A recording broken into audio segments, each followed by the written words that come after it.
Student, welcome back to Pragati classes. तो ये important video है उन सभी स्टूडेंट्स के लिए जिनका क्लास 10 साइंस का बोर्ड एग्जाम है 2 मार्च को। तो आपको पता है कि न्यू पैटर्न के हिसाब से आपका जो एग्ज़ाम है कई सारे सेक्शन में डिवाइड है, जिसमें से अगर हम बात करते हैं सेक्शन ए की तो वो 20 मार्क्स का है और बहुत ही ईजिली तरीके से आप उसको स्कोर कर सकते हो। तो उस चीज़ को लेकर मैंने पूरे सिलेबस में से जितने भी इम्पॉर्टेंट क्वेश्चन बन सकते हैं और हाईली एक्सपेक्टेड है आपके बोर्ड एग्जाम में, तो उसके लिए ये स्पेशल वीडियो है जिसको आपको ज़रूर से ज़रूर देखकर जाना है as a final revision video. और अपने अगर आप 20 मार्क्स को पक्के करना चाहते हैं तो एक जो ये सीरीज़ है वो आपको देखना बहुत ज़रूरी है। तो स्टार्ट कर लेते हैं अपने क्वेश्चन नंबर 1 से। What do you observe when sodium sulfate is added to a barium chloride solution? आपको भी पता है कि सीबीएसई ने जो सैम्पल पेपर इशू किया है वो जिस तरीके से 16 क्वेश्चन एमसीक्यू में और 4 क्वेश्चन जो है असर्शन रीजन के फॉर्म में दे रही है, तो उसी तरीके से मैंने यहाँ पर आपके लिए प्रेजेंट किया है सो दैट कि आपको जो है पूरा पैटर्न्स वही वाला फील हो और सेम आपको एग्जाम में भी देखने को मिलेगा। तो हमारा फर्स्ट क्वेश्चन क्या है कि जब हम सोडियम सल्फेट को बेरियम क्लोराइड के सॉल्यूशन में ऐड करेंगे तब क्या होगा। ओके, तो यहाँ पर आपको बता दें कि जब इन दोनों के बीच में रिएक्शन होगा तो क्या बनेगा, बेरियम सल्फेट बनेगा। ओके, बेरियम सल्फेट बनेगा और बेरियम सल्फेट का एक वाइट प्रेसिपिटेट वहाँ पर जो है उसका फॉर्मेशन होगा। तो फर्स्ट का डी ऑप्शन करेक्ट होगा। डेफिनेटली आप में से मोस्टली बच्चों ने इसका आंसर सही दिया होगा। तो बात करते हैं नेक्स्ट क्वेश्चन हमारा सेकंड।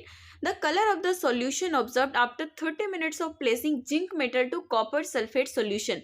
कॉपर सल्फेट सॉल्यूशन में अगर आप जिंक मेटल को डालते हो तो 30 मिनट्स के बाद आपको क्या देखने को मिलता है। बहुत ही इंपॉर्टेंट क्वेश्चन, सीबीएसई का फेवरेट क्वेश्चन है, कई बार एक्सप्लेनेशन में भी आया करता था कभी, बट आजकल जो है ये क्वेश्चन को एमसीक्यू के रूप में डाला जा रहा है। तो आपको बता दें कि आपका जो हमारा जिंक है वो जिंक क्या है, ज़्यादा रिएक्टिव है। अगर हम बात करें कॉपर के कंपैरिजन में तो क्या होगा इसमें, ये जब इन दोनों का रिएक्शन होगा तो उससे जिंक सल्फेट बनेगा जो कि कलरलेस सॉल्यूशन हो जाएगा। तो सेकंड क्वेश्चन का बी ऑप्शन आपका करेक्ट हो गया। नेक्स्ट क्वेश्चन है, ethanol reacts with sodium and forms 2 product. Ethanol जब सोडियम के साथ रिएक्ट करता है तो उससे 2 प्रोडक्ट बनता है, उसका नाम क्या है। ये भी काफ़ी इंपॉर्टेंट क्वेश्चन है और ऑप्शन देख के स्टूडेंट अक्सर कंफ्यूज हो जाते हैं, तो आपको बिल्कुल भी कंफ्यूज नहीं होना है। उससे जो बनेगा that is sodium ethoxide and hydrogen. तो थर्ड क्वेश्चन का आपका डी ऑप्शन हो गया करेक्ट। आगे चलते हैं क्वेश्चन नंबर 4 में। बहुत ही इंटरेस्टिंग क्वेश्चन है और ये सीबीएसई ने अपने जो है सैम्पल पेपर में भी, जो सीबीएसई ने अपना ऑफिशियल एसक्यूपी दिया था उसमें भी ये क्वेश्चन था, बट स्टिल मैंने इसको कवर किया है क्योंकि ये बहुत इंपॉर्टेंट क्वेश्चन है और थोड़ा सा जो ना बच्चों को मतलब इजी ही है, लेकिन कभी कभी ऐसा कॉम्प्लिकेटेड सा फील हो सकता है आपको। So an element with atomic number, इन्होंने कहा एक ऐसा कौन सा एलिमेंट होगा जिसका एटॉमिक नंबर इनमें से क्या होना चाहिए जो कि एक बेसिक ऑक्साइड बनाएगा। तो मेन जो है ना हमें पता होना चाहिए कि बेसिक ऑक्साइड कौन बना सकता है, ठीक है ना। तो बेसिक ऑक्साइड वही बनाएगा जो हमारा मेटल होगा। अगर हम बात करें 7 नंबर का एटॉमिक नंबर, वो क्या है, नाइट्रोजन है। 17 नंबर क्लोरीन है। 14 नंबर सिलिकॉन है। सारे के सारे नॉन मेटल है। और ये जो हमारा 11 है वो सोडियम है और यही हमारा बेसिक ऑक्साइड बनाएगा। तो फोर्थ क्वेश्चन का डी ऑप्शन हो गया करेक्ट। आगे चलते हैं, functional group COH is present in which of the following group. Functional group आपने पढ़ा हुआ है, चारों के चारों ही इंपॉर्टेंट है, लेकिन एमसीक्यू के रूप में ना सबसे ज़्यादा आपको एल्कोहल और कार्बोक्सिलिक एसिड वाला पूछा जाता है। तो एल्कोहल तो आप इजीली पहचान लोगे, लास्ट में OH रहता है तो आपका एल्कोहल हो गया। एल्डिहाइड को CHO से आप कंसिडर कर सकते हो। कीटोन वाला जो है CnH2H इस तरीके से आ जाता है, लेकिन COH से आपको पकड़ लेना है कि ये कार्बोक्सिलिक एसिड ग्रुप के बारे में बात हो रही है। तो फिर क्वेश्चन का आपका ए ऑप्शन करेक्ट हो जाएगा। नेक्स्ट है question number 6, alternative forms of a gene. जो जीन का ऑल्टरनेटिव फॉर्म होता है उसको क्या बोला जाता है, ठीक है। सिंपली मतलब ऑल्टरनेट नेम भी हम बोल सकते हैं। तो ऑल्टरनेटिव फॉर्म जो है ना दैट इज एलील्स बोला जाता है उसको। 6 क्वेश्चन का आपका डी ऑप्शन करेक्ट हो गया। नेक्स्ट क्वेश्चन है question number 7, length of a pollen tube depends on the distance between. जो पोलन ट्यूब का लेंथ होता है वो किस चीज़ के डिस्टेंस के ऊपर डिपेंड करता है। तो आपको बता दें pollen grain on upper surface का जो pollen grain of stigma and ovule उसके बीच का जो डिस्टेंस है उसी से पता चलता है कि उस पोलन ट्यूब का लेंथ कितना होगा, मतलब उसी के ऊपर डिपेंड करता है। तो यहाँ पर 7th क्वेश्चन का भी आपका डी ऑप्शन हो गया करेक्ट। आगे चलते हैं क्वेश्चन नंबर 8 में। An element M has 50% of the electron filled in third shell as in the second shell. The atomic number of M is। बहुत ही इजी क्वेश्चन है, लेकिन इस तरीके से कर दिया ना कुछ स्टूडेंट कंफ्यूज हो सकते हैं, बट आपको कंफ्यूज नहीं होना, इस टाइप के क्वेश्चन और ज्यादा इजी होते हैं। इन्होंने क्या बोला, एक कोई ऐसा एलिमेंट है, मतलब सेकेंड सेल में जितना भी इलेक्ट्रॉन है, थर्ड में उसका जो है 50%, मतलब जितना भी है उसका थर्ड शेल में आधा है। तो अगर हम बात करें 10 रहेगा, तो 10 को आप किस तरीके से इसको कॉन्फ़िगरेशन करोगे, 2 8, यहाँ पे 2 8 2, क्या इसका आधा है, क्या नहीं, 1/4 है, 2 8 4, बिल्कुल सही बात है 2 8 4। ये जो 14 नंबर का एलिमेंट होगा दैट इज सिलिकॉन, उसमें क्या होता है, हमारा जो सेकंड शेल में जितना भी है थर्ड शेल में उसका हाफ होता है। तो बहुत ही इजी क्वेश्चन था, सी ऑप्शन हो गया करेक्ट। नेक्स्ट क्वेश्चन है question number 9। Two conducting wires of the same material and the equal length and equal diameters are first connected in series and then parallel in a circuit across the same potential difference. The ratio of heat produced in series and parallel combination would be। आप सभी को पता है कि series में किस तरीके से होता है और कॉम्बिनेशन में किस तरीके से होता है। तो अगर हम बात करें ना हीट प्रोड्यूस की, तो जितना भी सीरीज में होगा पैरेलल में उसका डेफिनेटली 4 टाइम्स हो जाता है, ठीक है ना। तो इस चीज को आपको ध्यान रखना है कि अगर पहले सीरीज बोला तो 1 सीरीज एंड पैरेलल तो 1:4। कभी कभी क्वेश्चन में कंफ्यूज करके पहले लाइन में पैरेलल एंड सीरीज बोल दे तो 4:1। तो 9th क्वेश्चन का आपका डी ऑप्शन करेक्ट हो जाएगा। अब आगे चलते हैं क्वेश्चन नंबर 10 में। What happens when ammonia reacts with hydrogen chloride. Ammonia जब हाइड्रोजन क्लोराइड के साथ रिएक्ट करता है तो क्या होता है। तो सबसे पहली बात तो आपको बता दें कि जब ये अमोनिया और हाइड्रोजन क्लोराइड रिएक्शन करते हैं तो एक कॉम्बिनेशन रिएक्शन होता है। तो दो चीज़ों का बनना तो इम्पॉसिबल है, सिंपल सा कॉम्बिनेशन रिएक्शन होता है, एक ही चीज़ बनेगा दैट इज अमोनियम क्लोराइड। तो फोर्थ क्वेश्चन नंबर 10 का सी ऑप्शन हो गया करेक्ट। तो आगे चलते हैं नेक्स्ट क्वेश्चन नंबर 11 में। Where the proteins first digested in the alimentary canal. Alimentary canal के अंदर प्रोटीन का फर्स्ट डाइजेशन कहाँ पर होता है, ठीक है। तो आपको पता है कि मोस्टली जो चीज़ें हैं उनका डाइजेशन स्मॉल इंटेस्टाइन तक कंप्लीट हो जाता है, लेकिन अगर हम बात करें तो डाइजेशन जो है माउथ से ही स्टार्ट हो जाता है, डाइजेशन माउथ से स्टार्ट हो जाता है। लेकिन अगर हम बात करें प्रोटीन कहाँ पे फर्स्टली डाइजेस्ट होता है, तो वो हमारा होता है कहाँ पर, स्टमक में। आपको पता है कि स्टमक में पेप्सिन मौजूद होता है। So by the action of pepsin यहाँ पर जो है प्रोटीन का डाइजेशन स्टमक में स्टार्ट हो जाता है, एंड होता है स्मॉल इंटेस्टाइन में। तो आपको बात करें तो 11th क्वेश्चन का सी ऑप्शन हो गया हमारा करेक्ट। आगे चलते हैं नेक्स्ट क्वेश्चन नंबर 12 में। A sportsman after a long break of his routine exercise suffered muscular cramp during a heavy exercise session। ये ऐसा किस वजह से होता है, सिंपल सी बात है, बहुत ही मतलब सिंपल क्वेश्चन भी है लेकिन उतना ही इम्पॉर्टेंट क्वेश्चन भी है। जब आप बहुत टाइम तक एक्सरसाइज करते हो तो मतलब बॉडी के उस पार्ट में ऑक्सीजन की कमी हो जाती है और लैक्टिक एसिड का फॉर्मेशन हो जाता है और उसी वजह से क्रैम्प्स आते हैं। तो 12th क्वेश्चन का हमारा सी ऑप्शन हो गया करेक्ट। आगे चलते हैं question number 13। Carbon exist in the atmosphere in the form of. Carbon जो एटमॉस्फेयर में किस किस फॉर्म में पाया जाता है। ऑप्शन देख के स्टूडेंट कंफ्यूज हो सकते हैं कि क्या करें क्या ना करें, पर आपको बता दें कि इस क्वेश्चन में क्या बोला, एटमॉस्फेयर बोला, अर्थ क्रस्ट नहीं बोला। अर्थ क्रस्ट बोलता तो हम बोल सकते थे कि हाँ कि जो भी है कार्बन मोनोऑक्साइड वगैरह के फॉर्म में भी पाया जाता है, कुछ जो है फॉसिल फ्यूल के रूप में कोल में पाया जाता है, लेकिन यहाँ पर बात आई है सिर्फ एटमॉस्फेयर की। तो एटमॉस्फेयर में केवल और केवल कार्बन डाइऑक्साइड के फॉर्म में पाया जाता है। तो 13 क्वेश्चन का बी ऑप्शन हो गया करेक्ट। आगे चलते हैं क्वेश्चन नंबर 14 में। An object is placed in the front of convex mirror. Convex mirror के जो है फ्रंट में ऑब्जेक्ट को रखा जाता है, तो इसका इमेज का फॉर्मेशन कहाँ पे होगा, ठीक है ना। तो यहाँ पर आप चीज़ों को ध्यान में से देखो। पहली बात तो आपको कोई कंफ्यूजन होना ही नहीं चाहिए। अगर कॉन्वेक्स मिरर है तो इसका जो इमेज है हमेशा बिहाइंड द मिरर होगा। इसका पोजीशन इस बात पे डिपेंड करेगा, वेरी करेगा कि ऑब्जेक्ट कहाँ रखा गया, लेकिन इन द एवरी सिचुएशन जो इमेज होगा वो बिहाइंड द मिरर होगा। तो 14th क्वेश्चन का डी ऑप्शन हो गया करेक्ट। आगे चलते हैं क्वेश्चन नंबर 15 में। When light enters the atmosphere, it strikes on extremely fine particles which deflects the rays of light in all possible direction. ये किस चीज की वजह से होता है? बहुत ही सिंपल और easy question, scattering of the light की वजह से ये सिचुएशन आता है। तो सी ऑप्शन हो गया करेक्ट 15 क्वेश्चन का। आगे चलते हैं क्वेश्चन नंबर 16 में।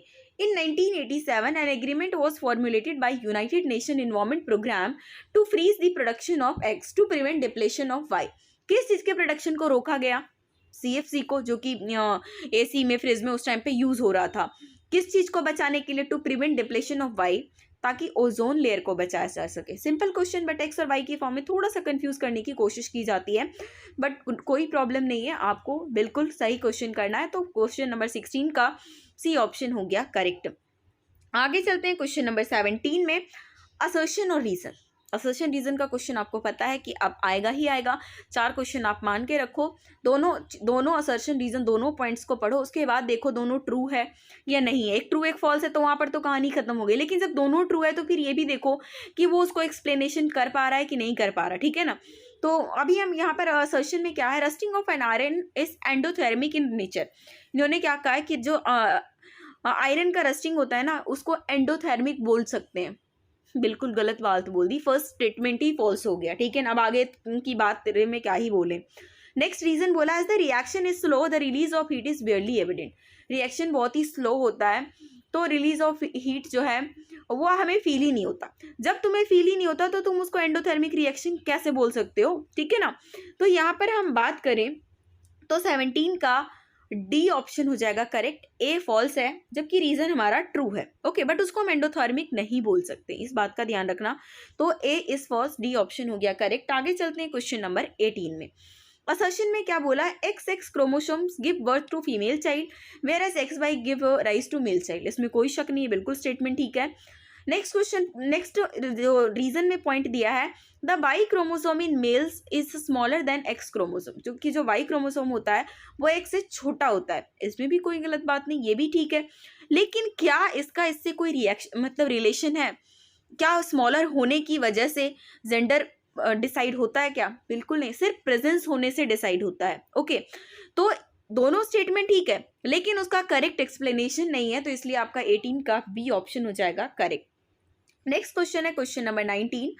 असर्शन क्या बोला, a solenoid tends to expand when a current passes through it. Solenoid जो है उसको मतलब नॉर्मली एक्सपेंड होना चाहिए जब करंट उसमें से पास होता है, ओके, ये बोला। अब रीजन क्या बोला, two straight parallel metallic wires carrying in same direction attract each other. दोनों अट्रैक्ट करते हैं ईच अदर, बिल्कुल रीजन तो बिल्कुल करेक्ट है, इसमें कोई बात नहीं है, लेकिन जब अट्रैक्ट कर रहे हैं ना तो वो एक्सपैंड नहीं करेंगे बल्कि वो कॉन्ट्रैक्ट करेंगे। तो इस वजह से ये स्टेटमेंट जो है असर्शन हमारा फॉल्स हो गया जबकि रीजन ट्रू हो गया। तो 19 क्वेश्चन का डी ऑप्शन हो गया करेक्ट। नेक्स्ट क्वेश्चन है क्वेश्चन नंबर 20 में। असर्शन में क्या बोला है, man is an herbivore. Reason बोला है, omnivores eat both plant food and meat of animals. Omnivorous जो होते हैं प्लांट फूड और जो एनिमल्स वो भी खाते हैं, और उसमें से असर्शन में क्या बोल दिया कि मैन हार्बीवोर्स होते हैं। क्या आप सारे ह्यूमन बीइंग को हार्बीवोर्स बोल सकते हैं क्या? एक मतलब बहुत ही कम परसेंटेज के लोग होते हैं, बाकी मोस्टली ओमनीवोरस होते हैं, ठीक है ना। तो इस वजह से यहाँ पर भी असर्शन गलत और रीजन ट्रू हो गया। तो 20 क्वेश्चन का भी हमारा आंसर नंबर डी जो है ऑप्शन नंबर करेक्ट हो गया। आगे चलते हैं, we will observe white precipitate in which of the following reaction. इसमें से कौन से रिएक्शन में हमें व्हाइट प्रेसिपिटेट मिलेगा? हालांकि ये फर्स्ट क्वेश्चन में भी हमारा सेम ही पॉइंट आया था, लेकिन ये क्वेश्चन को घुमाने का तरीका है कि क्वेश्चन को कितनी तरीके से पूछा जा सकता है। हमने जब बेरियम क्लोराइड को सोडियम सल्फेट के साथ रिएक्शन करवाते हैं तब होता क्या है, बेरियम सल्फेट बनता है, और वही बेरियम सल्फेट जो है व्हाइट प्रेसिपिटेट है। तो यहाँ पे 21 का सी ऑप्शन हो गया करेक्ट। आगे चलते हैं नेक्स्ट क्वेश्चन में। To protect tooth decay we are advised to brush our teeth regularly. तो उसमें जो हमारा टूथपेस्ट का नेचर कैसा होना चाहिए? टूथ डिके में हमारा जो माउथ है वो एसिडिक हो जाता है, एसिडिक को नॉर्मलाइज करने के लिए क्या बेसिक चाहिए हमें? 22 का डी ऑप्शन हो गया करेक्ट। नेक्स्ट है, on adding dilute sulphuric acid to test tube containing a metal X, a colourless gas is reproduced when a burning match stick is brought near it, which of the following correctly represents metal.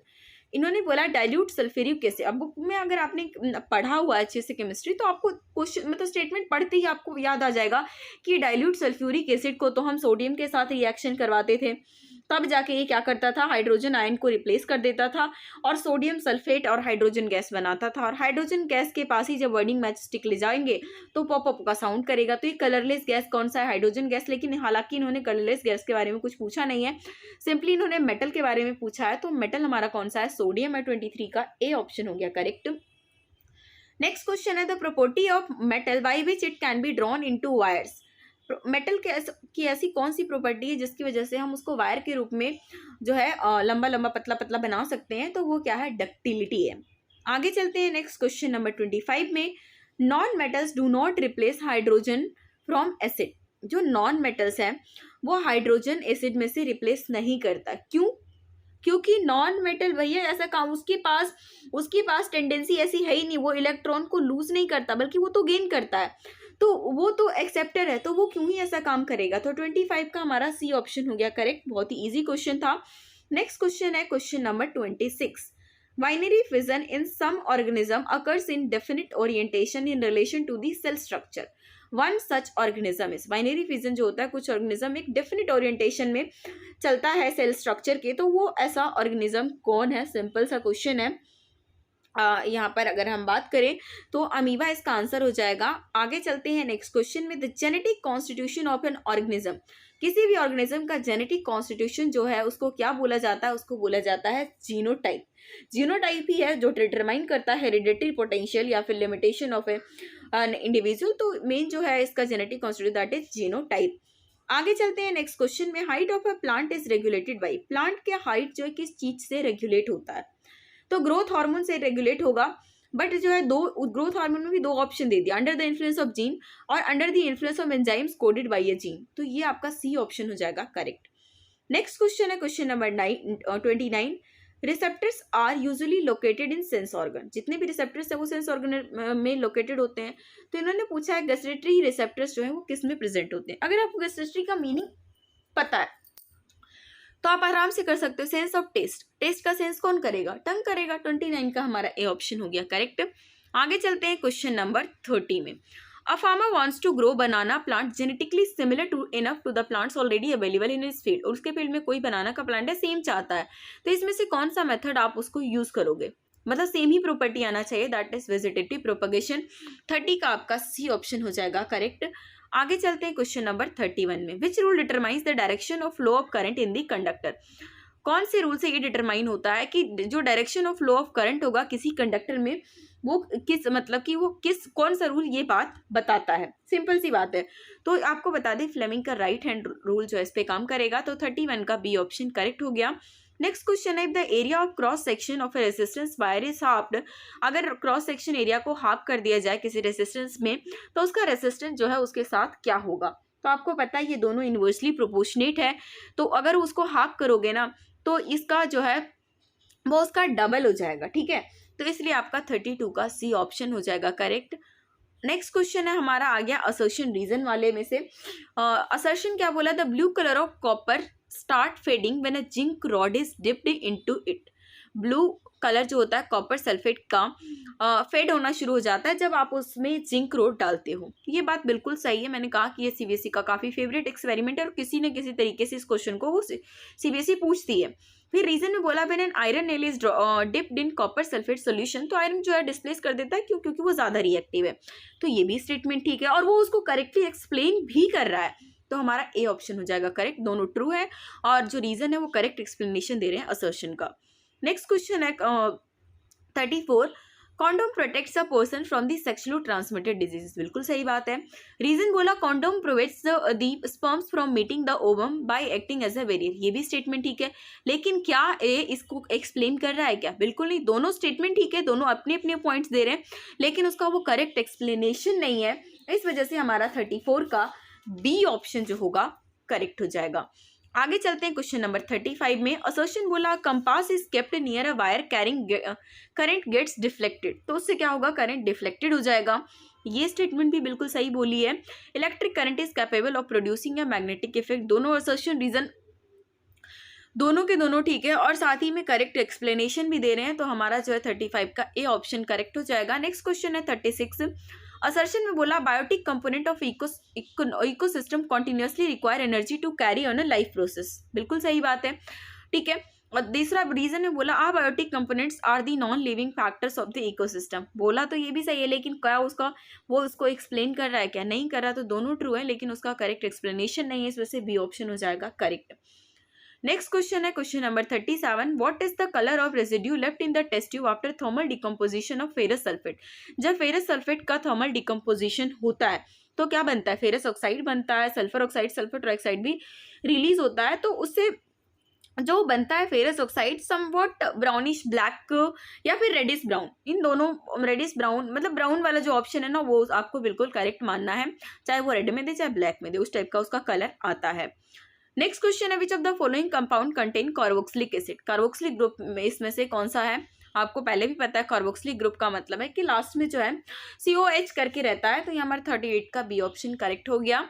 Next question है what happens when calcium is treated with water. Water के साथ जब calcium react करता है तो क्या होता है, ठीक है ना, ये हमसे क्वेश्चन में पूछा हुआ है।